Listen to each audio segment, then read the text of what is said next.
حضرت اسما بڑی سخی تھی۔ اول جو کچھ خرچ کرتی تھی اندازے سے ناپ تول کر خرچ کرتی تھی، مگر جب حضور اقدس صلی اللہ علیہ وآلہ وسلم نے ارشاد فرمایا کہ باندھ کا نہ رکھ اور حساب نہ لگایا کر، جتنا بھی قدرت میں ہو خرچ کر لیا کر، تو پھر خوب خرچ کرنے لگی۔ اپنی بیٹیوں اور گھر کی عورتوں کو نصیحت کیا کرتی تھی کہ اللہ کے راستے میں خرچ کرنے اور صدقہ کرنے میں ضرورت سے زیادہ ہونے اور بچنے کا انتظار نہ کیا کرو۔ اگر ضرورت سے زیادتی کا انتظار کرتی رہو گی تو ہونے کا ہی نہیں، یعنی کہ ضرورت تو بڑھتی رہتی ہے، تم اس کو پورا کر سکتی ہی نہیں۔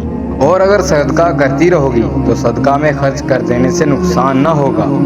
تو پیارے دوستو، اس میں ہمارے لیے ایک فائدہ ہے کہ ہم ان حضرات کی زندگی دیکھیں کہ ان کے پاس اتنی تنگی اور نداری تھی، لیکن پھر بھی اللہ اور رب العزت کے راہ میں خرچ کرنے کی گنجائش اور وسعت رہتی تھی، اور ان کے دلوں میں صدقہ خیرات کرنے کا جوش و خروش رہتا تھا۔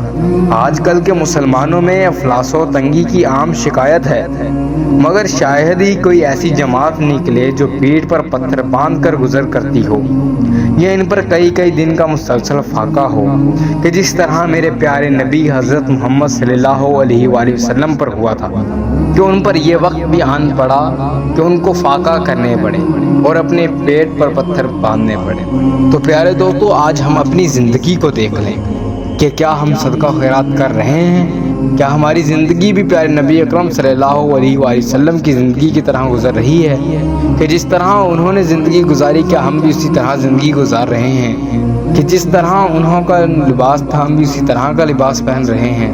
کیا جس طرح وہ کھاتے تھے سادگی سے، کیا ہم بھی اسی طرح کھا رہے ہیں؟ کیا جس طرح وہ شادیاں کیا کرتے تھے، کیا ہم بھی ویسی شادیاں کر رہے ہیں؟ پر بہت زیادہ توجہ غور کرنے کی ضرورت ہے۔ مزید ایسی ویڈیو دیکھنے کے لیے ہمارا چینل سبسکرائب کر لیں۔